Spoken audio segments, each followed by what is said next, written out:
Hello, everybody, and welcome back to the Highly Suspicious Podcast with Louie and Preston. My name is Louie. My name's Preston. Reporting once again, alive from the trap house. This is a show that predicts the future. If you guys didn't know, look at our track record, if I'm being honest, because there are so many episodes where it's like, you go back 2 seasons, and we talked about something that we're talking about now that's come to fruition. Yeah. Listen to this show for a roadmap of the future. You know, straight up, this is kind of some crazy shit, and I'm introducing this to the show with knowing full well the possibility that this takes us somewhere else entirely, and we go on for this for 30 minutes. I love a good tangent. I feel like I may have the psychic ability to see things like just like a moment in the future. Just a moment. Like, I can't see things like a year in advance. I don't have a crystal ball, none of that shit like that. But I feel like, especially recently, things happen in my mind before they happen in real life. Okay. How far into the future? Not like, a year. Like a moment. Like literally a moment. Like literally like a few seconds, maybe. Is it like a gut thing? I don't know. Is it instincts? I don't know if it's a gut thing. Because I would say that could fall under the possibility of instincts. But, like, I'll give you a couple examples. I told Caroline about this, by the way. So you know that this is in earnestness that I'm talking about. This is not a new thing. Louie's been like, should I talk about my precognizant abilities on the pod? This is an earnest place that I'm coming from. I'm not making shit up just for the podcast. Oh my God. And she was like, are you feeling okay? And I was just like, good answer. Smooth. But yesterday, we were at Breakfast AF. Nice. Super aight. Yeah. Decent joint. Yeah. And I don't mean that in decent like, oh, that shit decent. Yeah. I mean like you could go there if you want it's to. It's decent. If you guys are tired of First Watch or whatever. Oh my God, fucking First Watch that everybody goes to. Yeah. It's pretty good. Yeah. It's pretty good. But we were there yesterday, right before the buzzer for our food buzzed. I knew it was about to buzz. How do you mean? Did it buzz and I saw it happen. Nah, Lou. Because did it buzz and you were like, I had a feeling it was about to buzz, or you were like reacting like it's buzzing before it buzzed. I'm telling you, I looked at it and I pictured in my mind that it was gonna buzz, and then it buzzed 2 seconds later. Another example. Maybe you made it buzz. Maybe I made it buzz. That's possible too. Manifestation. Yeah. That's another. That's how manifestation works. They say you visualize on this show that maybe we're just manifesting shit. Maybe we're not predicting anything. Maybe we're making it happen. That's kind of scarier. So that's why we got to start using our platform for good. But we're going to talk more about that in the second half of the episode because I have a couple things that we have kind of predicted.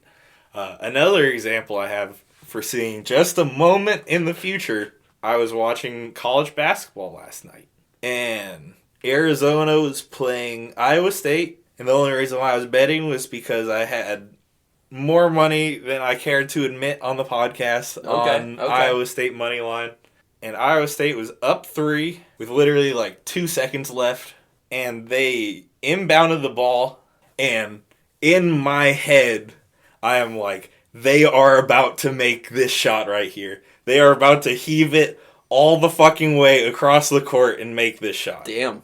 And that is exactly what fucking happened. Damn. Caleb Love got the ball. He was past midcourt, so it was 55, 60 feet or something like that. Just fucking launch that shit. Yeah. And it just hammers through the net. That's insane. If there was a psychologist on the show, they wouldn't tell me I was crazy. They would tell me what I'm doing is confirmation bias. Yeah.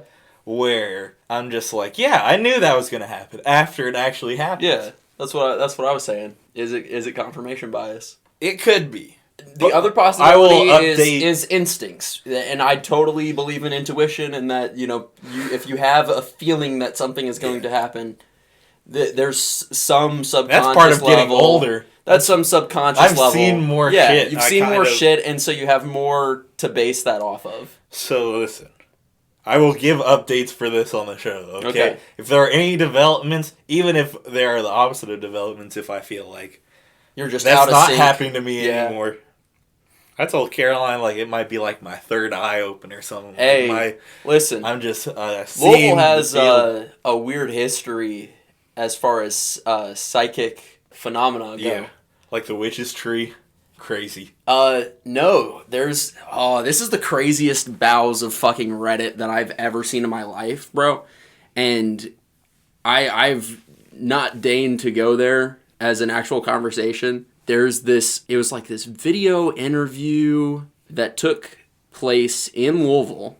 I was trying to remember what the Reddit is called. It's called Law of One, and it is a philosophy and like new age sort of metaphysical concept. The Law of One material is a series of 106 channeled conversations from a being that identifies itself as Ra, a social memory complex of sixth density. It is the craziest shit I've ever seen on Reddit in my life. It's pretty crazy. That's pretty deep down the rabbit hole. I can't This lie to you. isn't even like a psychedelic Reddit or anything like that. This is people who are like really Saying that into they were like talked to by Raw. yeah, who are really into like metaphysics and like it's a form of meditation.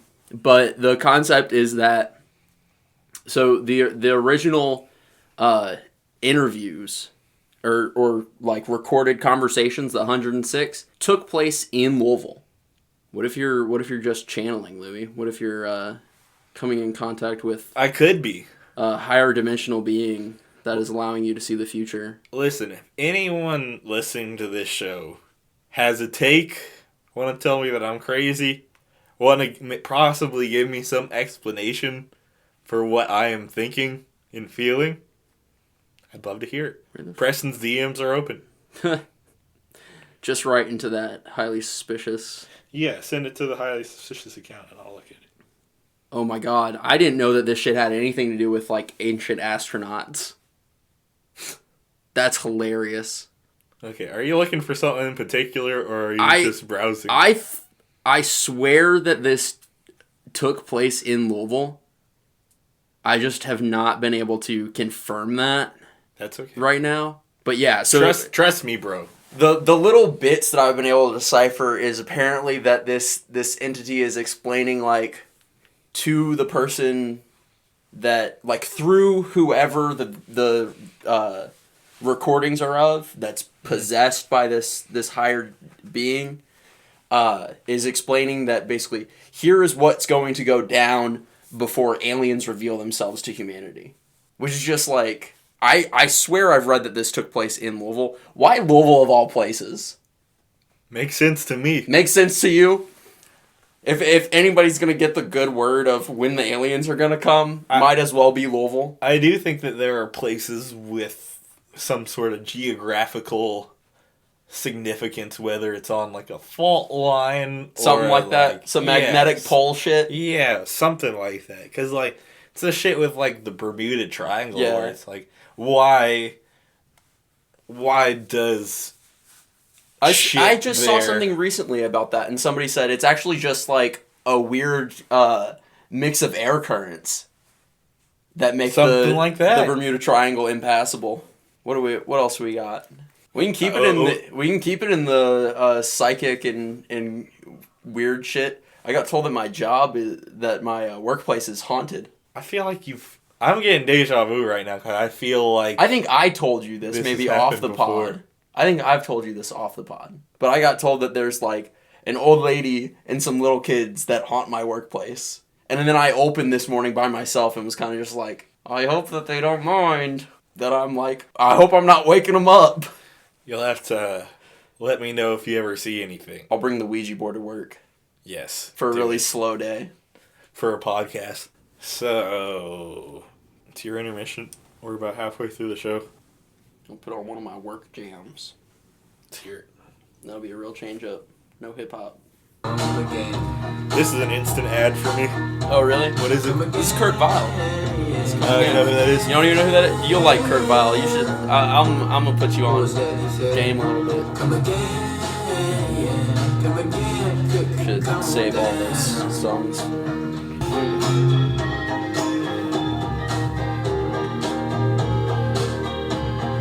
Autumn coming, winter goes, then spring's rain all over. All we know. Then summer coming. So that was "Come Again" by Kurt Vile, and the Violators technically is his backup band. Cool. They're not like listed on there, but that's what they're Nice. known as.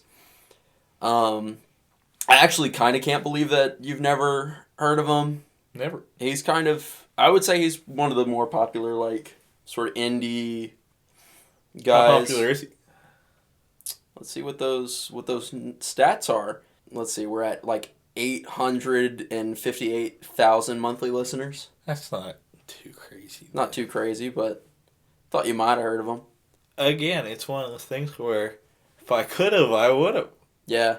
And I do so much work to try to dig into shit like that. There's so much music out there that it's fucking impossible to get off. Totally, dude. And I also think that some motherfuckers are some gatekeepers Yeah. and be listening to shit like this and don't be telling me. Yeah, and they're just like, nope, it's just for me. When I go on Spotify and I go on like their He's, indie type of playlist that they have, it's always some shit I It's the already know. same It's always ones. It's some Tame Impala.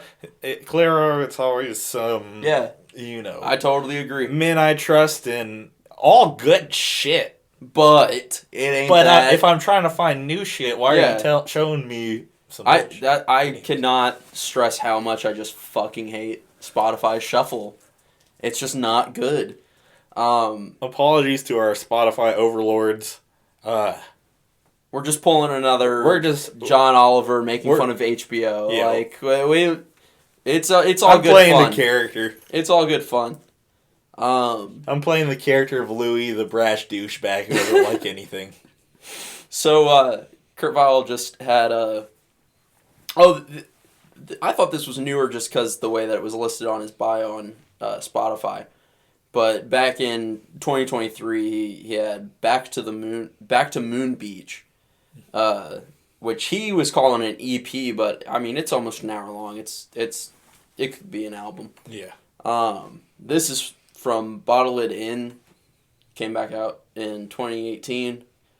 Another song on this I like is Loading Zones.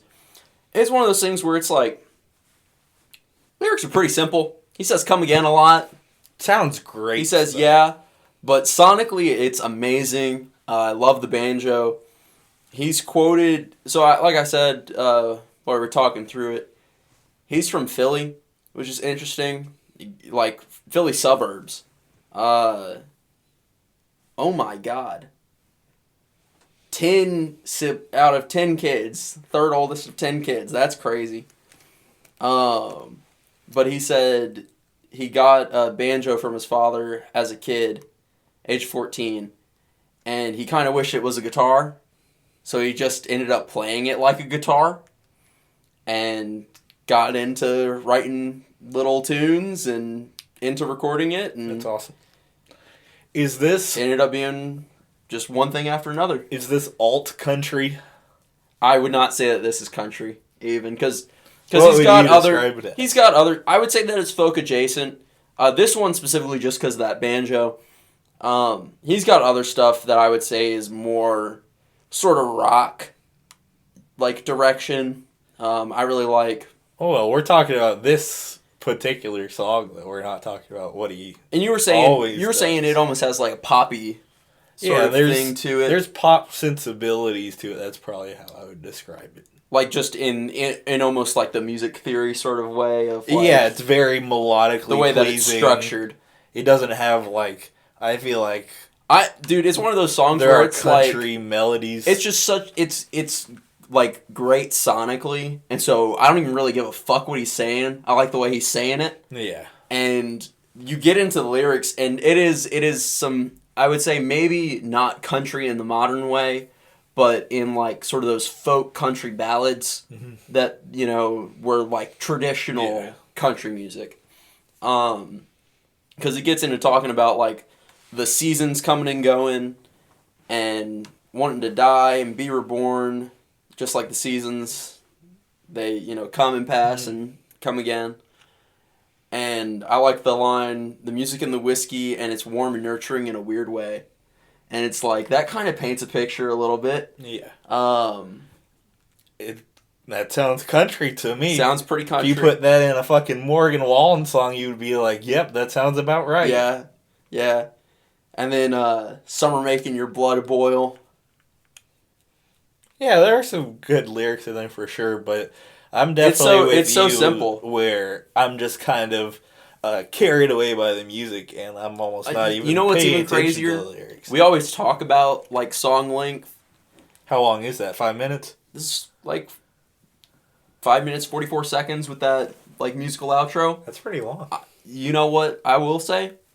I don't even really notice that's a 5-minute song Yeah. because it's got so much going on. So like we kind of get through that simple banjo, fun little riff while he's doing his lyrics. Yeah. And then that outro becomes almost more like psychedelic rock with the guitar. Yeah, it's layered. It's really good. It definitely sounds modern in the sense that it sounds like some layered. Yeah, the way that it's production. being treated is definitely more of a modern feel. But yeah, that was really dope. I really liked it. I'll have to check him out for sure. Like I was saying there, I think I like everything off of that album that I've heard. I've only saved a couple songs recently. You ever listen to Nick Drake? Mm-mm. This guy is like a modern version of who do we just listen to? Kurt Vile. Yeah. Wait, why do I have one? Pink Moon. It's a good one. Yeah, just very much like You know what? Singer- I could agree. singer I could songwriter agree. music that's more somber than what we just listened to. Yeah. Like I said, there's a modern spin on it. Yeah. But that's kind of how it feels to me. I could see it, dude. That's a pretty good point. Yeah, I don't know what made me think of that. But, Well, because it's folk rock. yeah. That's I would say that's it. Would you like to move on? Any closing remarks? I'll show you some because you were saying I was I like took I a was like picture oh of maybe what you have saved. I was so like oh I'll maybe listen to you've heard those of two. Courtney Barnett because he's got and that puts it more in the like alt rock sort of direction because Courtney Barnett's very alt rock and he's got some projects with them. And you said you hadn't, so it's like okay, if you're into this, go listen to that too. Okay, it's in my searches. That's how I remember Hell yeah. shit. So this episode is going to be coming out right before the Super Bowl weekend. It's the so Super close. Bowl matchup is fucking terrible. Mm-hmm. I almost don't even want to watch the game. I was just talking with somebody today about how everybody's upset about it. But Caroline has a work party that day, so they're going to be doing like a Super Bowl thing. That's funny. And I told her a few weeks ago, like, if the fucking Ravens are in the Super Bowl, I'm not going to go around your coworkers with my Lamar Jackson jersey being loud and fucking crazy. That was not a concern, so that's what I will be doing on Super Bowl Sunday. But yeah, I think the halftime show has grown in significance even since For sure. it was originally announced, right? Shortly after all And we the keep beef talking and about shit. it. Because now Drake, he dropped the lawsuit where he was suing. Well, because he was about fucking the embarrassed botting. because it's fucking embarrassing. But And the fucking record label is literally like, Drake, this is stupid. And he's like, fine, I guess I can get over my feelings. But he's still doing a defamation suit against UMG, specifically over Not Like Us. Yeah. And yeah, the big he's just debate, classy as fuck. the biggest debate about all this, I think, is this is our last chance to make a prediction. Will he Kendrick Lamar play Not Like Us at the Super Bowl halftime show? Abso-fucking-lutely. Abso-fucking-lutely. Abso-fucking-lutely. Because that's a fucking anthem right now. Like, everybody's on that shit. The like Super Bowl halftime like trailer that keeps coming up on TV has the Not Like Us instrumental on it, so I think that's kind of an indication like, yeah, we're about to play this shit. Yeah. I'm fucking kind of surprised though, because like if you're defamation. in litigation for the song, I'm surprised that You're the performing NFL the song. wants to get involved in it. You know what I mean? Like, I don't know if the NFL would be worried about that. Because the defamation suit's just about the song. It's not about, like, you know, it's, like, personal. It's not just, like, the oh, my God, I'm Drake. The industry's fucking against me because this song's just, like, a fucking hit. yeah. Right. And they gotta do what they do when there's a hit and fucking play that shit. Yeah. But it's just, like, I don't know. If I'm the NFL, I would like to have the clout of that song in particular to make the halftime show that much more of a spectacle. Yeah. But at the same time, I kind of don't want to get involved in the shit because you might catch a stray. You might get a fucking lawsuit out of that. You might get lumped in with the content creators that got lumped in with UMG is kind of like the people, you know, spinning these narratives, whatever. You know what I mean? Yeah. So yeah, I think that's interesting. What would be like the ideal set list? What songs do you want to hear? Some of the classics. Some of the Good Kid, Mad City, Damn. Yeah, Shit. I think Money Tree's got to play. I think Mad City has to play. So that's 2. And with the halftime show, they're probably going to do snippets of these songs anyways. They're not going to... Yeah. They'll go from just like the first 30 seconds of something that's like, you know, crazy and then switch it up. SZA is going to be performing. That got announced. So they're going to have to do Luther. They're going to have to do All the Stars. They don't have a ton of songs together, to be honest. So I don't know how long that's going to be a thing. But it's Kendrick's halftime show. I'm interested. He do whatever he wants. What else? Humble's probably got to play. Definitely. All Right's probably got to play. Mm-hmm. Which I think is interesting because it's like he did All Right on the last Super Bowl he did. Mm-hmm. So are we doing repeat songs now? Are we doing All Right a second time after he did it just 2 years ago, 3 years ago? Yeah. Personally, I don't... Well, let's not say that. I do care in the sense that I would kind of rather him play something else. Yeah. Just to not replay the same shit. But shit, I'd love to see him go out there with one. Like, what if he goes left field with something? What would be a left field song that he would play? Let's see. Let's go to the catalog. Anything off of... Morale. Yeah. It could happen. Literally anything off of Morale would be out of left field. And I'd love it. I could see him doing something like Lust. Yeah. That would be a weird fucking song. That would be a weird vibe. But it's also a huge fucking song. Yeah. Too. Pride 2 would be probably kind of weird for that environment. But not out of the realm of possibility, maybe. Yeah. Because that would be the intersection where it would make sense enough where he could do it. Yeah. Like, he would have a harder time convincing people to play, like, Anti-Diaries. That would be insane. I'm fucking ready for it. I bet he has to do something out there, doesn't he? Get fucking, Because even though he's on this crazy run, this crazy world tour, he's still more a artist than he is like a performer. yeah. Like, he's going to find some way to make a statement during the game outside of playing not like Well, us. I mean, it could be something other than just like doing a song. It could just be like he's wearing something or whatever. Or something, a message gets like projected behind him. Yeah. All that classic shit that they always do to try to be deep. But yeah, I fucking almost guarantee that we're going to get something like that that's going to be trending Yeah. after that. I don't know. Anybody heard from who did he steal the halftime show from? Lil Wayne.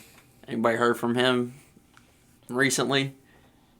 I said back at the time that would have been the perfect layup to bring Wayne onto the stage. Maybe that'll happen. But I feel like after Wayne bitched and complained about it, that's not really gonna happen. I don't know. Sometimes Because if I'm Kendrick, it's like, fuck you. sometimes these guys, it ends up being like, this is how we show everybody that we're all good. You do the show with me. Irony is my hard work let Lil Wayne down. Whatever, bro. Yeah. Kendrick was saying that he felt questioned. bad about it. That's kind of what I want to get into next. So January, I feel like, is usually the dead month for music. It's usually the month where you catch up on shit from the previous year and, play some of the shit you hadn't quite played out in December. Like, I've been bumping GNX a lot still. But we just had 2 really good albums just come out just this last week. You Sexua by FK Twigs. Have you ever listened to her at all? No. She makes very artistic pop. It's very out there. This newest album almost comes across as like a weird minimalist club album. It's fucking out there. Weird. But the other project that came out is it's a Gaius Guvera album called Goyard Ibn Said. Interesting. If you all don't remember, I bet Preston doesn't even remember because this was so long ago. I brought him to the show as a special guest. No, not really. As a musical intermission in July 2022, and I just had to go and... Dude, you really be going back and listening to the show if you're... Well, Dome. I was thinking about, it was going to be one of my called shots that I was going to bring back around on the show. Because full circle, we did the episode with Pierce, and he gives me the opportunity to spit. Yeah. And he's like, so is he like the next big shit? And I was just kind of like, no, I don't think so, but I think he should get more attention. Yeah. So I had an opportunity to call my shot there. I didn't. That's on me. No, you didn't. You didn't. I should have been bold enough to step out on that ledge. But for me, he's an artist that I can now see becoming the next big shit, as Pierce asked me all those years ago. See, it's one of those things though where it's like, it wasn't true then. Yeah. But maybe things have happened now that are making it so that's in the realm of possibility. So, let me play you 2 seconds of the song that we did for intermission 3 years ago.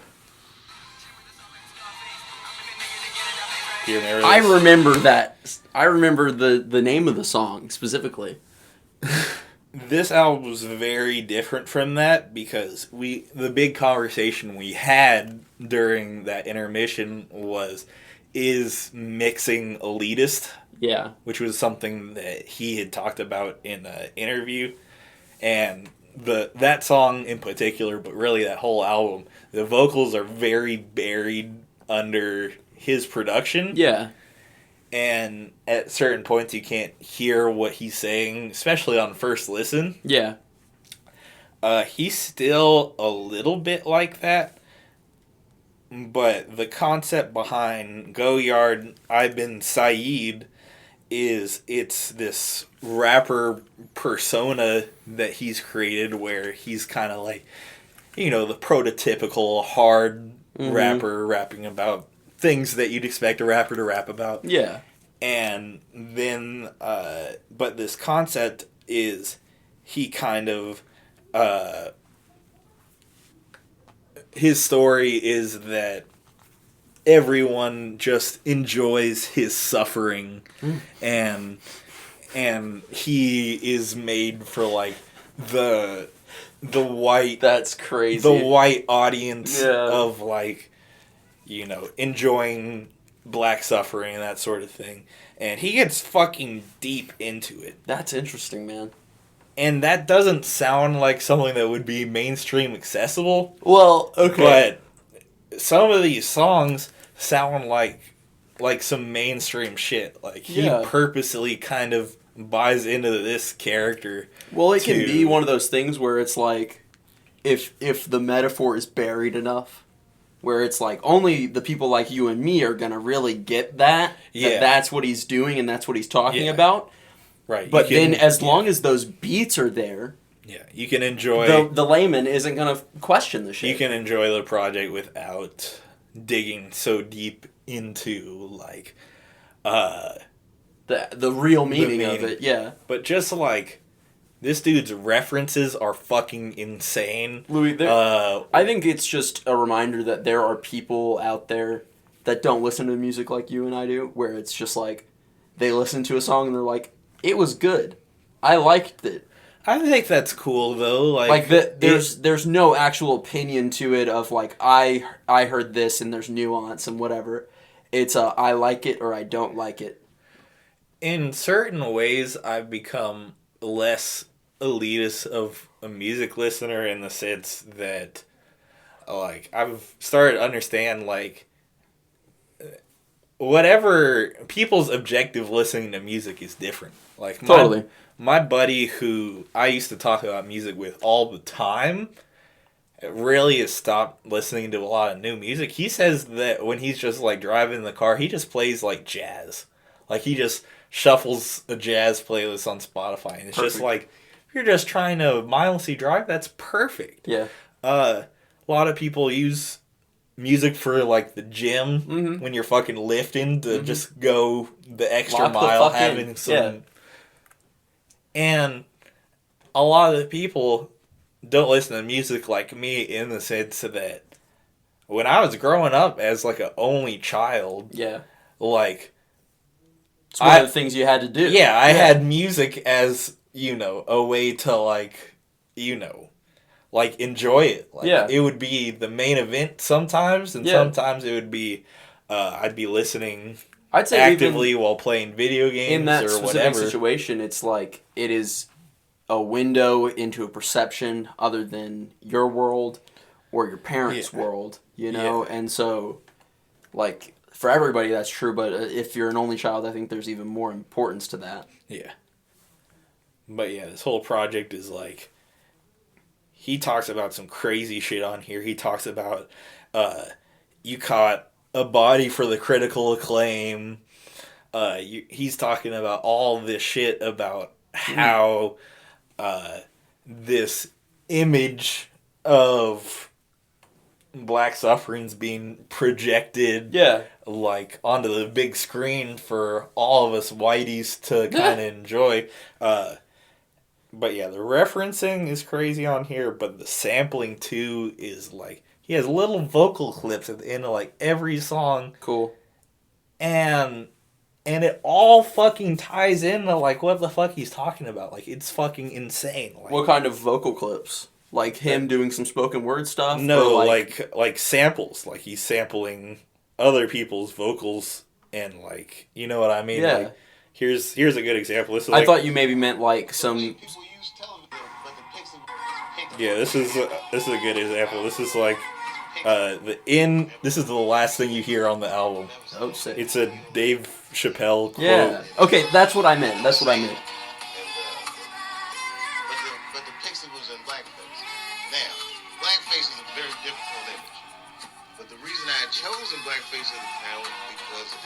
be the visual personification of the N-word. It was a good spirit or intention to have. But what I didn't consider is how many people watch the show and how the way people use television is subjective. So then when I'm on the set and we're finally taping the sketch, somebody on the set that was white laughed in such a way. I know the difference of people laughing with me and people laughing at me. And it was the first time I'd ever gotten a laugh that I was uncomfortable with. Not just uncomfortable, but like, should I fire this person?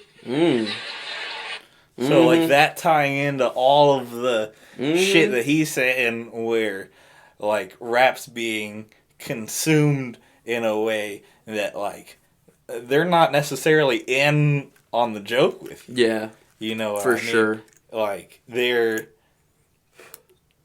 Yeah. And hearing that as, like, white listener for rap is... Yeah. It's interesting because it challenges, like... What's always challenged me about rap music is, like, we're so fucking far removed from a lot of this shit. Yeah. That it's like watching Scarface or fucking... It's a fantasy. Or, like... To a degree. Watching Breaking Bad and Yeah. shit like that. It's shit that I don't have a connection with Yeah. in a lot of ways. Yeah. Something that I've always talked about with that has been... You connect to certain things. Mm-hmm. Like, you connect to certain, like, emotions that are put into the music, not specifically, like... The scenario that the caused real those... Yeah. life experience. Yeah. You know what I mean? Yeah. Because that's on a more base level, just human connection of, like, it doesn't matter where it's coming from or the circumstance. It's just, I'm a human too, and I can understand this emotion. Or, like, you know, putting yourself in somebody else's shoes, where it's just like, if you have the mental fortitude to actually think critically and relate, then you can connect with it on a deeper level. So, part of the reason why I went back and listened to that was because I wanted to know how many listeners he had then and how many he has now. I said it was around like 50,000 listeners, and now he has 86. So not a huge number, but he also unsubstantial though. Damn near doubled Yeah. where he was at. Yeah. So I can't say I necessarily 100% call my shot, but I think that he's just going to start getting more popular and more popular. Well, and you said that it was one of those things where it's like it's layered, and so there's so much, you know, that he's really talking about, but it's sonically, you know, there to where you're not gonna notice it. And that's really how artists like that can kind of put their style out there and get some good publicity, is when it's like, if you just hear this one song without hearing the whole album and you have no context for it, then it's a more approachable experience than for sure every song being some really heady shit. And something that you just made me think of, we talked on that episode about how the mixing could have been intentionally loud and hard to hear the vocals to make people go back in multiple listens and really try to digest hear what he's saying. The fuck he's saying. This is that in a different way, where he's bringing you back because the music is good. Yeah. And has some accessibility to it, and then you might catch. Yeah, and then maybe it'll start to sink in a little bit on that second go around. So yeah, to me, Kenny Mason was someone I called my shot with, who I thought that was certainly next up, and I think that I put him, guys, in that same sort of class of, like, he flows really good. Yeah. He self-produces, so he's never going to get boxed out of the industry. He can fucking function on his own pretty much. And he also has started to get into, like, the underground space of, like, working with the big artists there. Like, he has Elucid on the album. He has McKinley Dixon, who's another underground artist that is on a crazy rise that I really think that people are going to be listening to sooner rather than later. But yeah, all of the point of saying that was go fucking listen to Go Yard, I've Been Saeed. It's a really good project. Interesting. And I see a lot of saved songs on there, dude. I'm gonna have like to all of it. go tap in. Yeah. It's like all of it. Besides the interludes or whatever. Even the interludes are dope. Yeah. I might play an interlude for you Okay. After the show just to kind of wet the lips a little bit. Shit, we've been gone for a long time. I think we're good. I think we're good. Closing remarks were go listen to that sick project. Go listen to Kurt Vile. Yes. I'm going to do that too. We both got some homework. We'll see if we're back next week. We may not do like week to week to week. But yeah, I was thinking that we'll hop and a skip, and I was thinking that this would come out like next week. Sounds good. Sounds great. And like I said, I might box the Selena. We'll see. We'll see what we can do. We'll see what we can do. But we'll be back sometime. When did we drop on a Friday last? Yeah. I like a Friday drop day. We'll drop on a Friday. We'll see you some Friday. Peace.